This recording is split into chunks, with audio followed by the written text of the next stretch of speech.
All right, this is the after chapter discussion for Interlude Brewing Sariants. Well, first off, I might have to go early, so we might cut the recording short. But we'll see how that all works out. We'll see how long this takes. But anyways, let's get it all started with everyone's general impressions for the chapter. So I love this chapter. It was just a fun time. This was a good short chapter in that it just had it was just pure, well, almost pure slice of life with a little smattering of new stuff, new plot developments in there. And, it was just great. I loved it. It was maybe 8, 9 out of 10 chapter. 8.5. How about that? But yeah, I loved it. And I have two people who already want to talk. Erin, you want to go? Yes, I want to go. For me, it was a short chapter, but it's the kind of chapter I just love and makes me come back to TWI, the slice of life stuff, pirates writing humor. And from now on, I'm gonna start the ACD reactions with my favorite quotes, with the favorite line from the story. I destroy both sides and salt the earth. After I read that, I couldn't stop laughing, and that's exactly what Erin did at the end, I guess. She truly destroyed both sides. What I got from this chapter is, don't fuck with the level 49 innkeeper. It was simply hilarious. Kind of shocked that she got them knocked people out. Everybody under level 30 just passed out. And it's, I don't know. I couldn't stop laughing about this chapter. Just the start, the escalation between Numbtongue and Lyonette, and then the whole prank montage, Birds getting his room cleaned, all of that just hilarious. And then we go to the leveling quest and get some really interesting plot development there. I again have to ask, maybe somebody can tell me what quest exactly they did and what it's still open. I still didn't get that, but it was really interesting, and that people who have done it have apparently forgot about how they did it. So it wasn't just an hilarious chapter, it was also an interesting plot development chapter. I loved it. Yeah. Just on the quest thing, they haven't completed any of the 3 trials. However, they have impressed, I think it was either 5 or 6 level 57 plus people, so they're close on one of the trials. But they haven't done any of them completely. They killed someone and they feared them at the end, I guess. There was something. The person who created them was one of the 10 people they needed to do the fear awe quest trial thing, and they did it. They got her to fear them quite a bit, which isn't surprising considering she created little sentient monsters. Anyways, I definitely agree with you. This was a really fun chapter. Like it was just goofy fun, and I always love that. And I forgot, of course, Mirsha won, and not. Nope. And no. I mean, Nanette won, Nope. and not, of course, Mirsha, like somebody said in the ACD announcement. Filthy lies. I'll just say that Mirsha. I'll admit that Erin did have part of the victory here, but Mirsha did come out on top as well. So Nope. It's a win-win situation. Erin and Mirsha both won. It was amazing. All right. Now that we've gotten that out of the way, let's go to Lies and slander. Lies. You spread lies. Nobody, you gotta ping if you wanna talk, okay? Come on. Anyways, Sidehammer, go ahead. This was perhaps one of my favorite chapters in recent months and recent weeks. It's just pure hilarity on my part, just reading it. Like Ed said, I destroyed both sides and salt the ground. Not even a flicker of hesitation. That whole quote is just that literally had me pausing, and I just cackled for a while before even any mention of cackling happened. I just sat for about like 3 minutes just rereading that little spot, just cackling to myself, and it's just wonderful. I really enjoyed. I just wow, just every facet of this chapter, from the seeming continued friction between Lyonette and Numbtongue, even dipping in on Rickle and seeing what's over there. Ryoka doing her own thing. I loved Shriekblade showing up, Shastrol and Gothica saying, "No, I'm the stealthy one around here. Y'all are bitches, you know." And I really enjoyed the kind of scary ambiguity that happened after Ryoka spoke with Klbkch and Demsleth. So it's very interesting, and even Tom got a shout out because felt the world telling me to step up his game when certain laughs when the inn itself was laughing at everyone, while Erin was just off in her own world. The inn late at night just decided laughing from everywhere and nowhere at once. That was a great description. But I'll let it in there.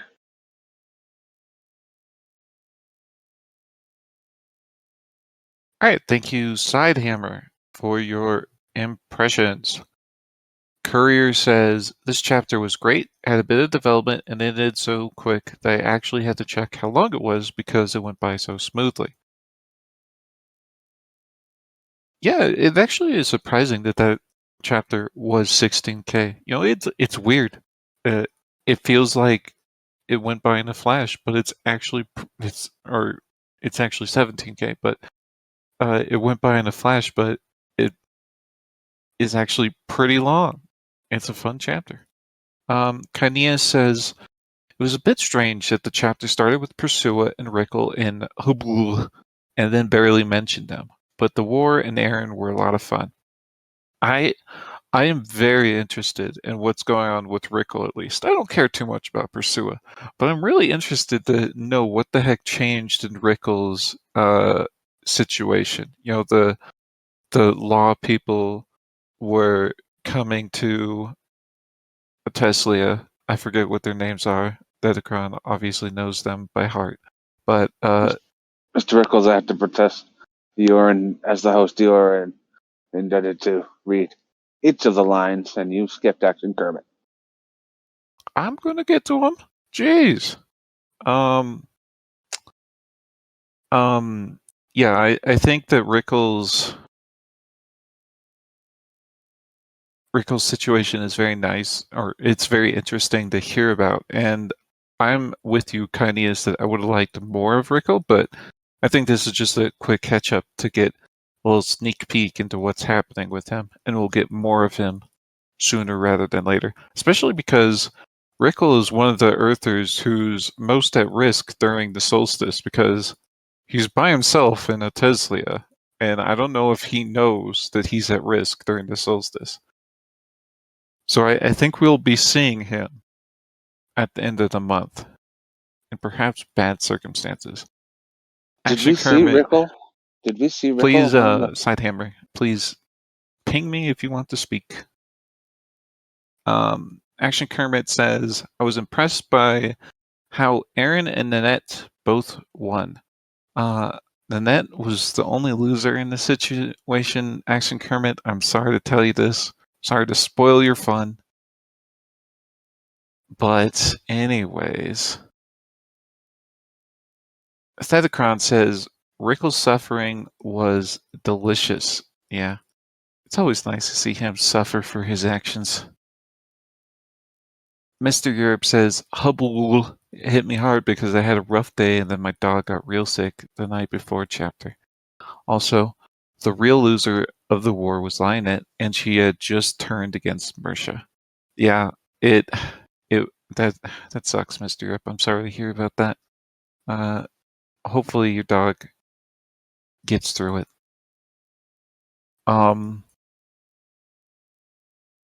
Lyonette, I mean, honestly, Lyonette kind of got off easy. Like, she was the one doing the laughing at the end, but I don't know if that hurt her at all. It certainly exhausted her, but she was the focal point, and so I don't think she had the damage that other people had from the cackle, you know? I don't know, though. It didn't seem like she came out of it too badly, except she was just exhausted from laughing the entire time, which is fair. Bleach Soul says, it was a very fun chapter. I love that Pecona, Calruse, and Red Scar got some attention and leveling. Yeah, their new skills are so cool, especially Calruse's, like, just leaving pride in his wake, and just, like, it's an aura that can actually cut people just being left in his wake. That's an insane skill. All of that, those skills they got were amazing, apparently. Thedacron says, I love that aside I rooted for one end to end. No, you were rooting for Lyonette. You can't lie, Thedacron. You can't. Also, Thedacron says, Erin best child, Erin supremacy. Courier says, both Mersha and Net are objectively losers, just for different reasons. Edoron says, poor Ikra? I don't know who the heck Ikra is in this case, Edoron, but Edoron says, poor Ikra got knocked the fuck out. I thought she would be over level 30. I don't know what person you mean. I thought Ishka's sister? Oh, Liska. Liska, Ikra. Liska, I mean Liska. Yeah. Yeah, she is definitely not above 30 yet. She's pretty low level from all we know. I think she's like over level 10, basically, and Dornal, and that's it. Something like that. Anyways, Bleach Soul also says, Imani's skill is insane for her level. It really is. That's a really cool skill.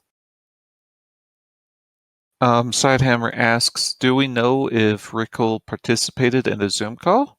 I don't think we know that for sure, but I would be surprised if he didn't, because Erin should know about him, but I don't think we saw him in the phone call. But correct me if I'm wrong, because I could have.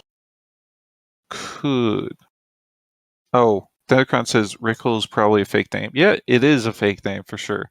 Like, I think we can just assume that Rickle is an actual fake name.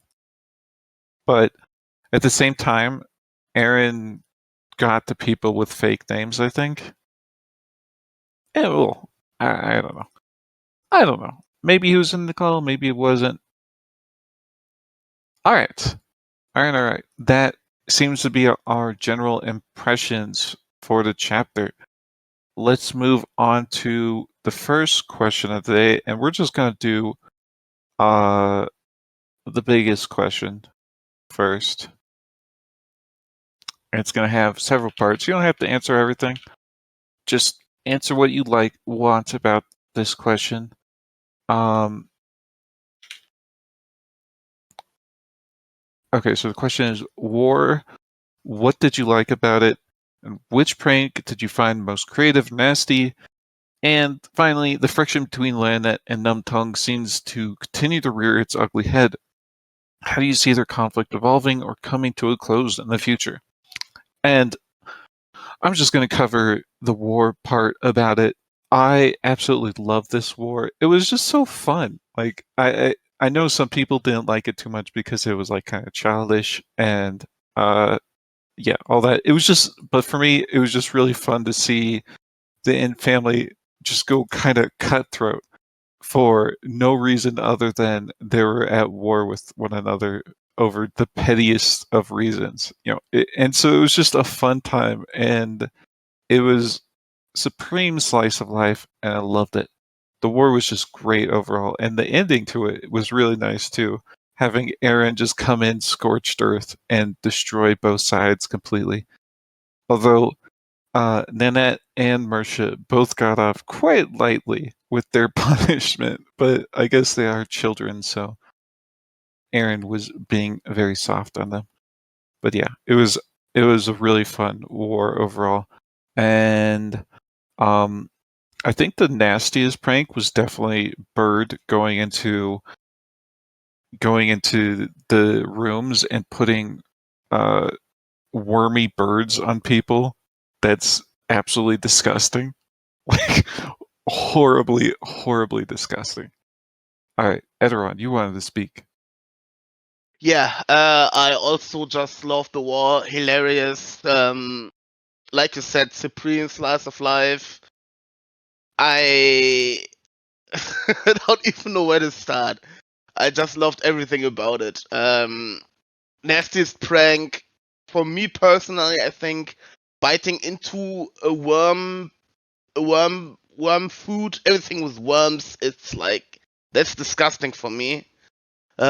Waking up with a dead bird under you is probably also not really nice. But all in all, I just loved how many people got involved in this team, got involved in that, and the scorched earth from the end was also. After that, she said, "Yeah, you know what? You can all fight me. I have Shriek Blade, uh, um, the Goth Goblin, and a high level Shaman on my team, and they're allowed to get nasty." That's just yeah. I loved everything about it. Yeah, it was a fun time. Although I will say the worm food thing, like as long as I didn't notice, as long as I'm not looking at my food and I didn't taste it too much, which let's just say that Gary is a good enough chef now that I think his worm food probably tastes okay. Like I think I could get over that. I think I could live with eating that as long as it doesn't taste horrible, which I think Gary can make it taste good. I But think yeah, there are even like real dish with fried worms and something like this. It probably could work, but I yeah. have a feeling that were just wiggling worms inside the food Ugh. and you just ate them. Just blech. Ugh. Ew. Okay. Sidehammer, you want to speak?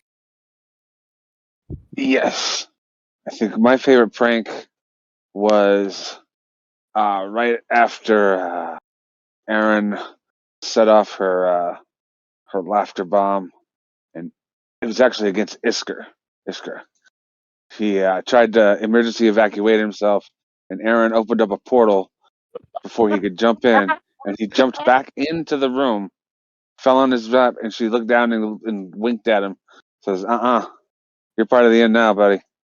You're part of this." That was probably my favorite part, except maybe Demsleth keep teleporting Lolv outside, seeing a bird, and oh, it's a falling knoll, and then Erin rolling by and mocking him, going, what did it say? This is why I let you into my inn. Get gnomed, sucker. Gnome laughs at you. No, wait, I can do better. Welcome, gnome. You look stupid. She was particularly brutal to love, and I loved that. But I did find it really interesting that the I don't know, the impetus or the continued impetus of the war was really felt by or really pushed by Lyonette and Numbtongue, in my opinion. I think they have unresolved tension from back in. Oh, geez, I can't even think. Is it just one or two chapter or two volumes ago when they had the big fight over the I think it was laptop? the laptop. Yeah, over the laptop, and Numbtongue was physically dominating, but Lyonette was in the right, and it was it's just it's been simmering in the background for a while, and I feel like that is a point of contention, at least a little chink in the armor in the inn. I do think that they all still very much care for each other, but it does feel like there could be a little a notch of the chainmail for the inn, and I would really hate if it if something kind of got in there and wiggled more free. I'd really like to see the I'd really love to see the family knit this back together, and I'd love to see some kind of scenario in which Lyonette and Numbtongue patch it up themselves without any um, without any um, playing from Erin or any machinations outside of them. I'd really love to see them like legitimately reconcile.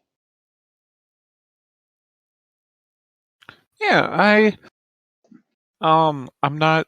I personally don't think they're quite so bad. Like, obviously, there's some tension between them, but I'm not sure if they need to reconcile right now. Like, I just don't think it's horrible. It's just kind of like a brother sister type deal where they like each other, but at the same time they're pissed off at each other a lot. Well, I think it's fine for now, but we'll see. We'll see how it goes in the future. Thank you, Sidehammer, for your thoughts. Mysteria, if you want to speak.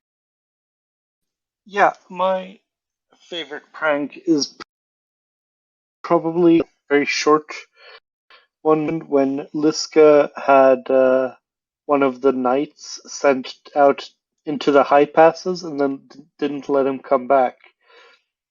It was just a very short little thing, but I just really enjoyed how extremely petty it was that he was about to go tattle on Nanette and then just was sent off to the high passes. This ridiculously dangerous place just for the stupid prank war. As for the Lyonette and Numbtongue thing, I really enjoy their adversarial relationship and how they keep arguing about different things. But one of my favorite things about it is just the fact that because one of the reasons they keep butting heads is because of her princessiness and his carefree goblinness thing. And the reason I find it so funny is that Rabbit Eater and Leon's sister are best buddies. It's just imagining when the four of them meet is going to be hilarious. It might be more than just best buddies. Ooh. Yeah, you're also. Yeah, oh, go ahead. Just to say, also, one of the reasons why I really like the Liska situation is I was not aware that Erin could make her sigil, her whatchamacallit, door sigil over in Numbtongue's mining place. Does that mean that at some point she went with Numbtongue to mine somewhere? Or did she get wheeled out there in her wheelchair just to make a portal space for him? I think that she went there, maybe? Because at some point she did go to Numbtongue. She did go with Numbtongue and the other Red Fang 5 into that cave system they had, and I think that might be close to wherever Numbtongue's High Pass's mining site is. Possibly, that could be it. But yeah, I'm not sure 100% on that.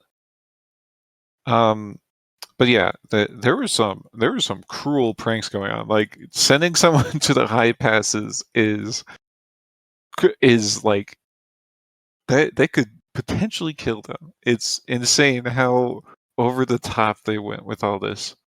It was even Liska of all people. So yeah, it was a very over the top war at the end there. But yeah, it was a fun time. Thank you, Mr. Europe. Courier says, I didn't consider Numb vs. Lyonette's conflict to even be that serious, but I guess they were both taking a scenario far too seriously for why it happened. They know each other well enough to give each other shit for how they act. I think the Death Spice was the worst prank that was stated. The Death Spice catching someone else was definitely probably the worst thing about it. Just like they caught someone else, and the Death Spice just being horrible to deal with as well.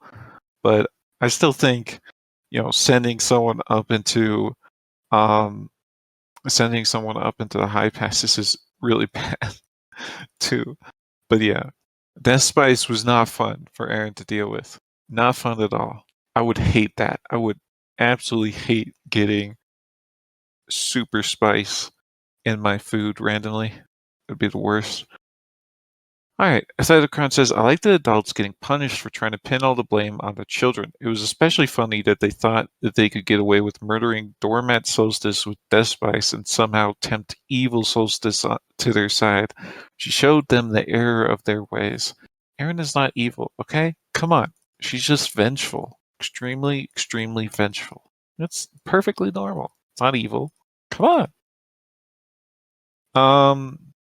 Also, it was actually Mersha who did the Death Spice thing, so Mersha got away pretty lightly for poisoning Erin with the Death Spice. But yeah, Courier says bugs are good food, just don't talk about that. It's bugs.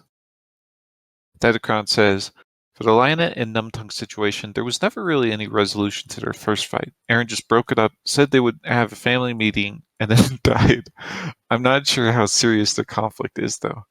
She did time that dying part pretty poorly. Bleach Soul responds to Thetacron by saying, what was the conflict about? I think we went over that a little bit ago. It was about Numbtongue's playing of the laptop games a lot. I forget exactly what happened in the conflict, though. Erin says, no one said anything about poor Nanette Giat headbutt that still needs to be resolved. It was Marsha doing it, or no, it was Akira doing it. So it was one of the kids, so Erin can't cackle brew them. She's got to just give them chores or something. Who knows? Kinea says, I'm thinking that maybe it really wasn't Mersha and Nanette war after all. I think they didn't take it that seriously with how easily they made up. It was probably the adults' war. It was them that escalated it, and yes, especially Numb and Lyonette. They seem to have some deeper problems with each other that they should end up resolving. And yeah, it was definitely the adults escalating it far, far more than the children would have. But I think the children were pretty mad at each other the first couple days. It just wore off over time. Courier, you want to speak? I do agree that the whole situation is a heavy escalation, but I do not think Mersha or Nanette should be able to just get away for being the cause of this, even though it was kind of everyone else's fault. Well, they're not exactly getting away with it. Obviously, they're doing chores. I mean, Yeah, I don't we've know. got a whole nother chapter to see like reactions after everyone gets a night's sleep and gets over their fucking multiple day craze of fighting each other over snowmen initially. Like it almost got deflected by eating ice cream cake, but like. Yeah, we'll see if they have more punishment coming their way over time, but It's just like all of this is just an escalation of Felkir punching a snowman to death.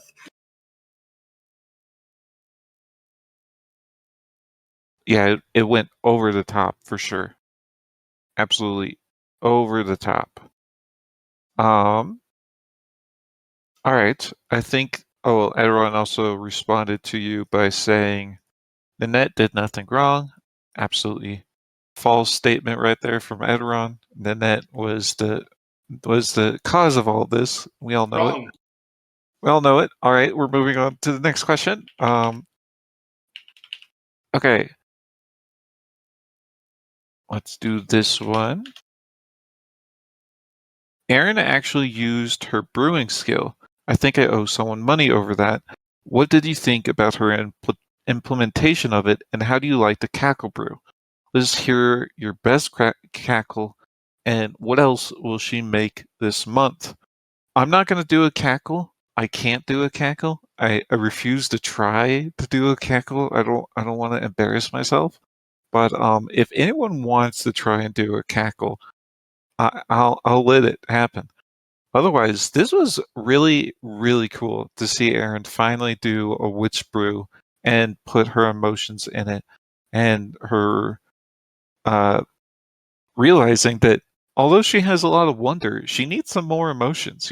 She needs to gather a more diverse spread of emotions. And I kind of wonder how she will achieve that in the limited amount of time she has until the end of the month. But other than that, I really love the Cackle Brew, and it's just a cool option because it is non-lethal as far as we've seen. But at the same time, I wonder how you would get it to someone. Like, you can use it on yourself, but it kind of seems like it exhausts you after the end of it too. But yeah, it's a really cool brew. I love seeing Erin finally do something with her brewing, and I'm really interested to know what she's going to do later on this month, because we know she's preparing for the dead gods to potentially come for her. She's baking the shadow. She's made this Cackle Brew to do something against the gods. I don't know how well it'll work, but yeah, I really want to know what else she comes up with. Actually, Kermit says, I think the Inn family started fighting because they're used to crises and they had no emergencies to handle, so they made one. Yeah, they've gotten so used to just having constant fights go on that without any fights, they just made one. Yeah, I could see it, Kermit. I could. Anyways, Erin, you wanted to speak. That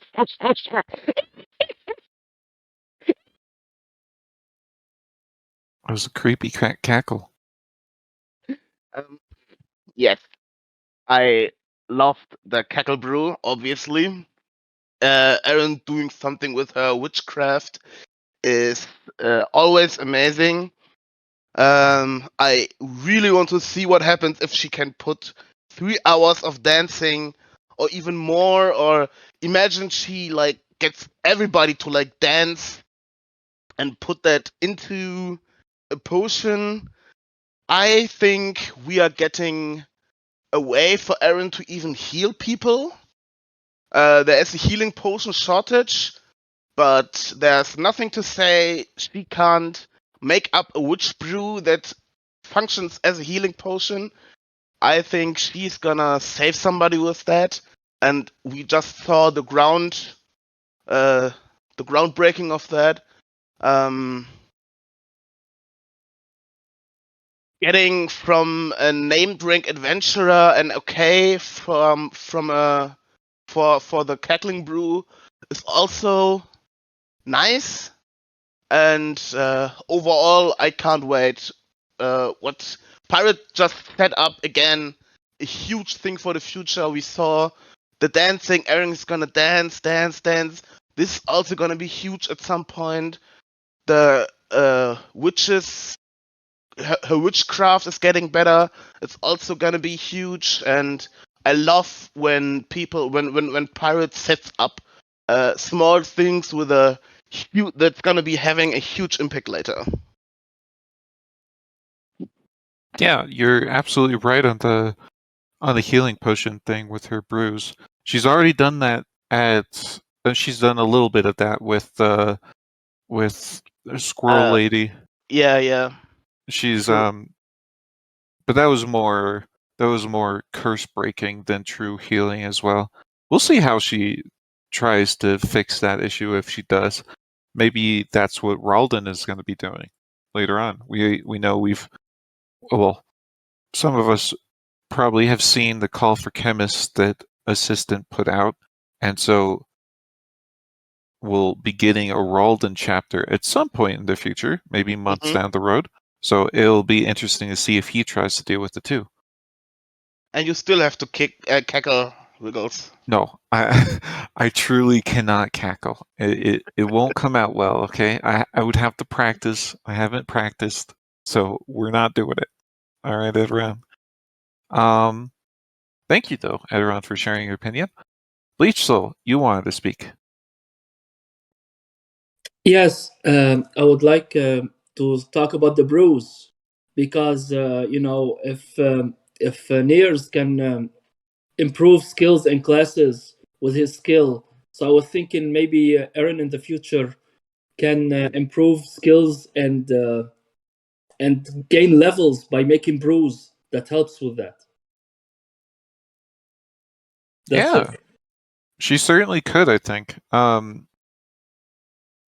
Her witch class is also pretty low level right now. It's only level 17 or whatever, and so just doing some basic brewing should help her level up faster. And I know several people are of the opinion that witch should be at least level 30 before it consolidates into Innkeeper, which I don't really agree with, but I do agree with at least level 20. That's the point beyond which it could consolidate with the Innkeeper at level 50. But any witch leveling is good. And I think that's kind of what we're going to focus on for quite a while with Erin until she gets to level 50 and they'll consolidate. Like I'm 90% sure that Erin's going to consolidate witch into Innkeeper at 50. It seems like too good of an opportunity to pass it up in my mind. But we'll see. All right. Thank you, Bleach Soul, for your opinions. Dedicron says, I'm excited for a full power Cackle Brew that incapacitates named rank adventures and annoys the gods. I really wonder what it's going to do against the gods, because obviously they aren't truly affected by a lot of low level stuff, but at the same time it could remind them of the gnomes and freak them out a little just because of that. Curry responds to Tedacron by saying it's about forcing perspective and emotion onto the gods. That's how you beat them. And yeah, that's kind of how I'm thinking about it too, in terms of making it sound like it's actually gnomes doing the laughter. If the gods have anything they fear at this point, it's the gnomes. So if you make them think the gnomes somehow still are living, I could see that making the gods pause after all that's happened to them. Courier also says, like Erin telling Tamarath his beard is shit or whatever. Yeah. Sidehammer, you wanted to speak. Did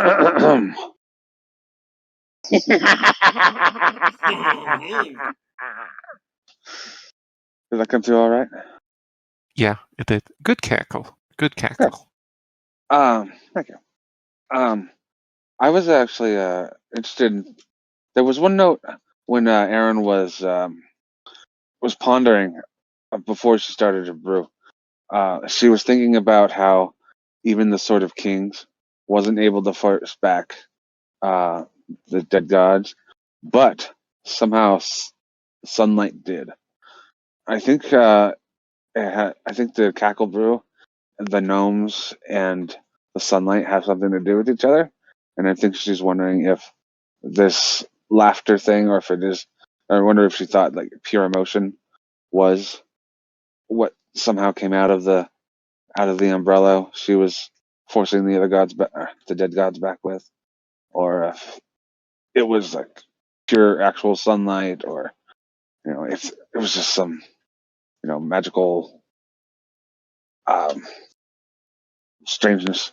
I don't know, but I think it has something to do with the umbrella, and that gave her at least the inspiration behind what she's going to be putting in these brews. And I do look forward to seeing all the different variations, what Ederon said, and what Zedekron was mentioning, healing potions, different kinds of emotion stuff. That'd be very cool. Yeah, that's an excellent point you bringing up the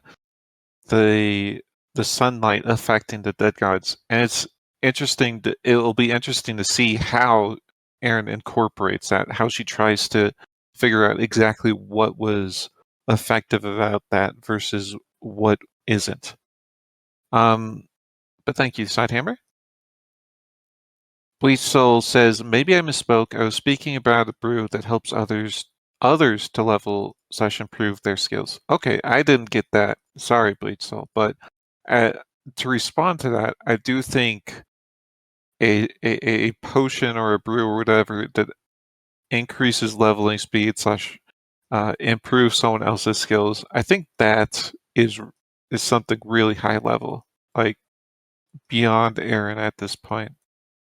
Maybe I'm wrong. Maybe it will be something she can do, but that kind of thing sounds like it would be very difficult to do. Because we've seen very high levels alchemists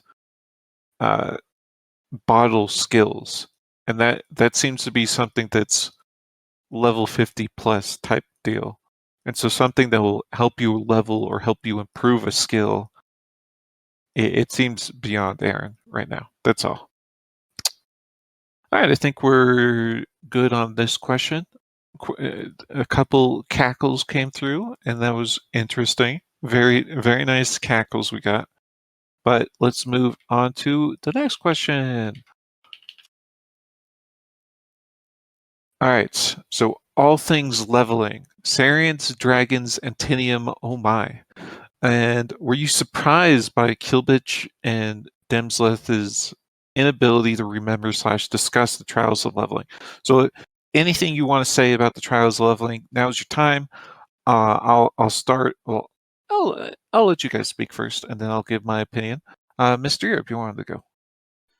I was not surprised at all by the Antinium forgetting, because that made sense, or not remembering, because it made sense that they would, since the whole knowledge of it is gone. The dragons forgetting is actually really interesting to me, and because it implies that they got involved. Like, to me, it implies they got involved with it somehow, with the system or the leveling or something, which to me implies that much like of all of the three species we've seen, immortal species we've seen with like little mortal versions, which is the elves and the half elves, the giants, the half giants, and the dragons and the drakes. It implies to me that there is another like subsystem in the system aside from the leveling thing, which is creating a little mortal like side race with leveling for you. And I think that's what the dragons did with drakes to get leveling little mortal servants, and that's why they can't. They have no memory of it. That's an interesting theory. It's interesting simply because I don't know why they would create, like, how they would create another leveling species and then forget about it. Like, Well, because the system, just to clarify, the system makes the people who undergo the trial forget about it. So presumably, if there's another system mechanic to make a little more for immortals to make their own little mortal species, the dragons would have done that and been subject to the memory wipe, just like all the leveling species. okay, I see what you mean. I don't really agree with that theory. I simply think I think it's more simple than that. I think the dragons were offered the trials of leveling. They got through all the trials, but for whatever reason, the system just said no. You guys can't have levels. Which makes absolute sense. The dragons not being able to level is it's very clearly a good situation to have, because if dragons could level, the dragons would never have died out. They would have ruled the world eternally. Yeah, but I think I was definitely very surprised by the dragons having forgotten everything about the trials of leveling, having already done them. I was similarly surprised by the Antinium just completely forgetting everything. I wasn't expecting that, honestly, but it makes sense. You're right. It does make sense that once you're done with the trials of leveling, it would completely wipe out every memory of it. But the extent of it and the ability of it to affect both dragons and Antinium, an Antinium who presumably was alive to get the trials done, and was involved with them, is insane. Like, that just showcases how powerful the system's ability to affect memories really is. Courier, you wanted to speak. Oh boy. Okay, so I do actually mostly agree with everything just now. But I do think it's really interesting. And 1 second. Sorry, gotta call off the dog from. However, I find it fascinating how Ryoka pushing these questions is encroaching onto a mental block that she dealt with in Volume 1, basically. Anytime anyone focuses too much on the trials, or with a bit of extrapolation, anything that's under the trial, they just kind of lose track of their thought and then just try to help at the same time, which is almost demeaning in a way. Like, both Klbkch and Demsleth tried to feed Neri, who was there for the whole conversation, and like, oh shit, I lost a portion.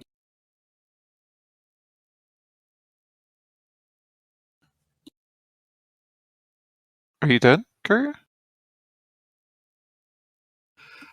I think they were both discussing their issues with, or describing with Ryoka, with building the tower basically is the easy focus point.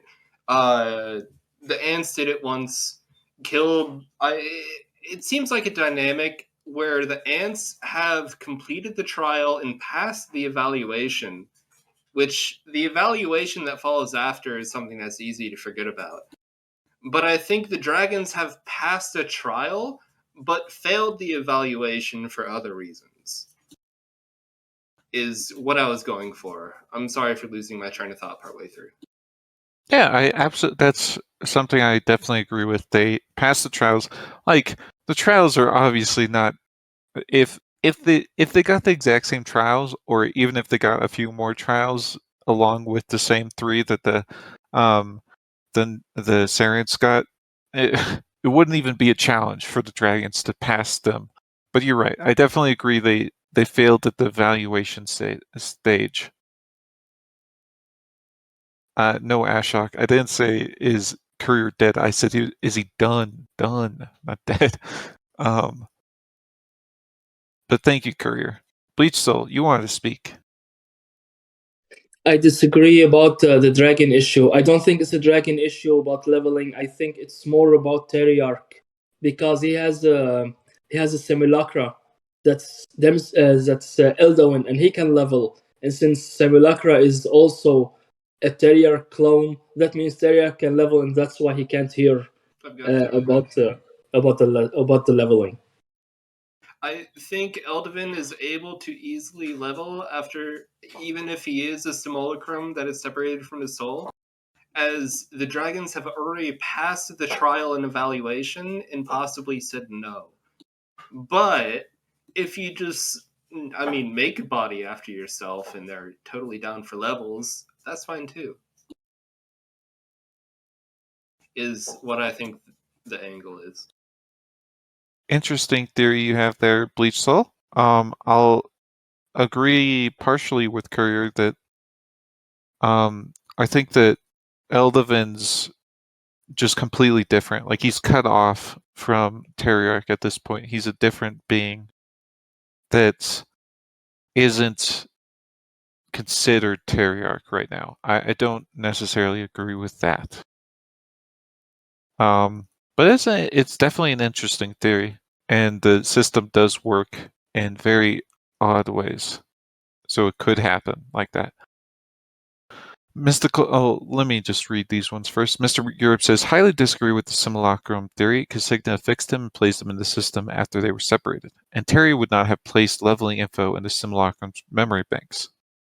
Delacron says, I think the dragons attempted the trials of leveling after the last dragons who fought in the God War died. There was no one to remember what the species fought for, or the fact that the gods blacklisted them. Yeah, that could definitely be it. They also could have realized that the levels are there to stay. They can't get rid of them, so they might as well try and exploit them. So they tried to do the trial then. Mystical Pie says, I thought one of the more interesting tidbits was finding out that Antinium gained the ability to level well after the first queen had created Fuse Antinium, meaning the first queen reached level 79 after starting with the baseline ability to create Centennium after uniting the Antinium. Yeah, their war with the with Sleepy must have been insanely difficult, like, for her to ever reach level 79. So yeah, you're right. That's very impressive.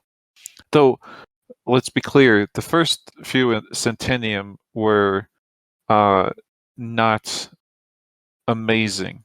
They weren't as good as the later ones. But yeah, it's still very impressive.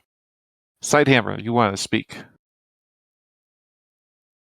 Yeah, the impression I got after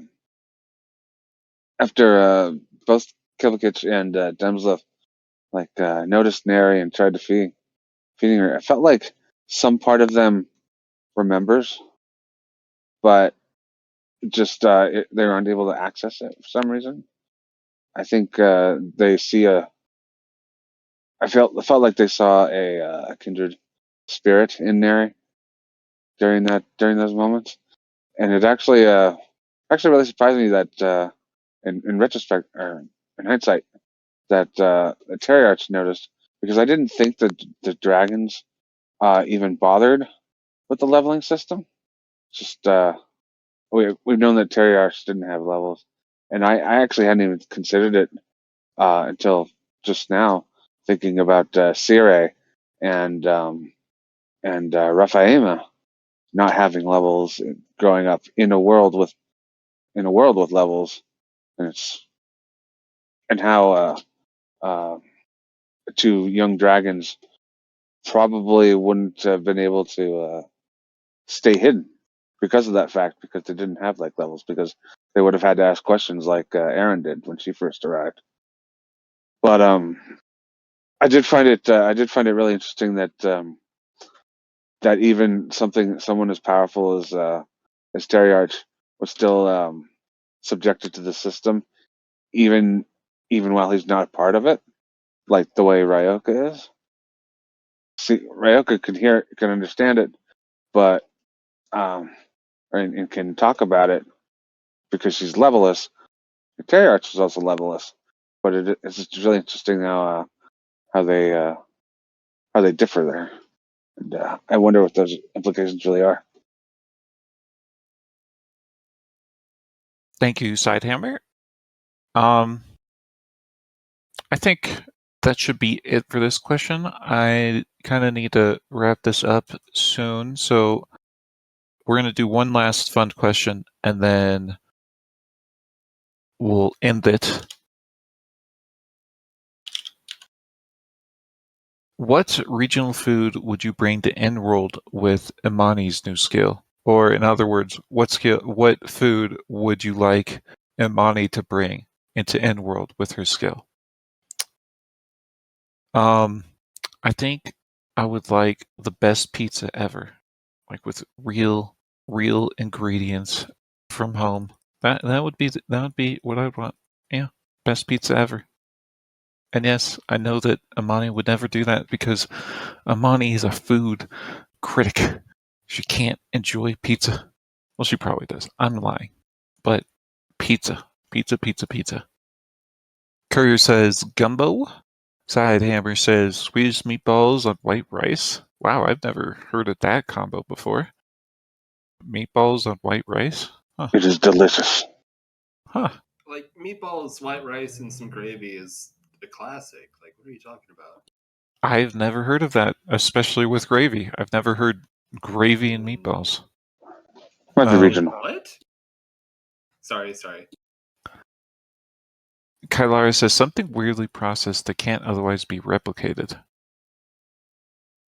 There's a lot of things like that in current dishes. Something like, I think, what are they called? There's like super frozen little bites of ice cream. I forget what they're called. Oh well. Mystical Pie says Red 45. No idea what that is. I'm gonna Google it. That does not look like a food. It looks like something else. Mr. Europe says Hakarl. I don't know if I pronounced that right. Almost certainly didn't.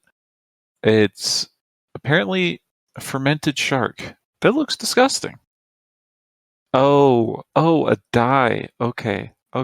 Red 45 dye. Okay. I was lost because I thought we were talking about a food, not what goes into the food. But yeah, okay. Eterod, you want to speak? Yes. First of all, I was really happy that Nigeria was mentioned. Both my parents are from Nigeria, and I grew up with Nigerian food. Made me happy. And what country I would take? First of all, I would probably go to the big food countries in the world, like French. What are the French, Chinese, India, Turkey?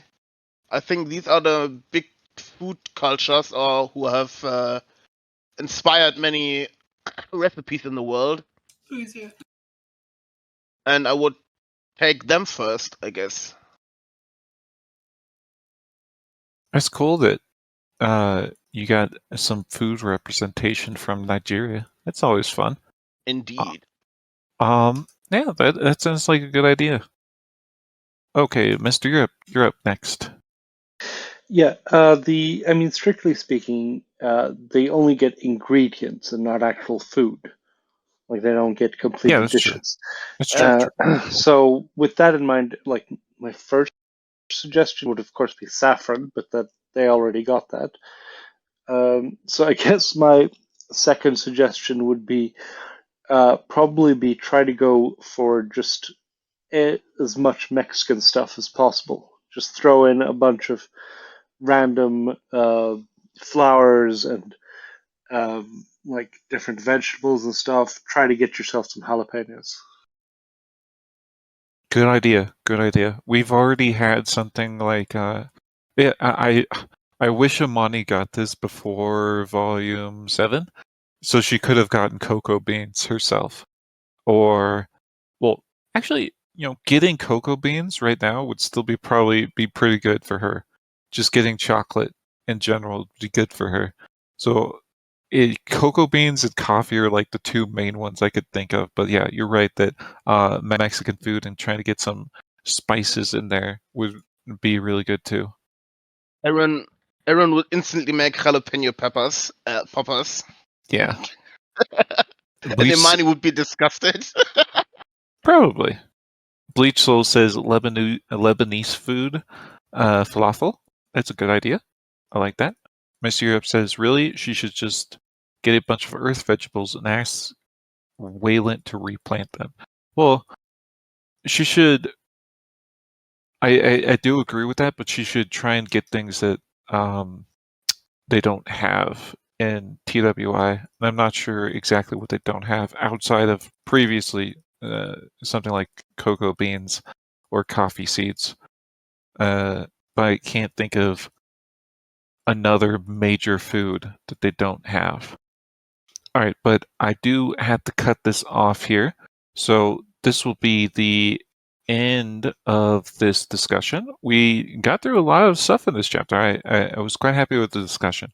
But anyways, this is the end of the recording for the after chapter discussion of Interlude Brewing Sariants. And I hope we don't actually cook any Sariants. That would be mean.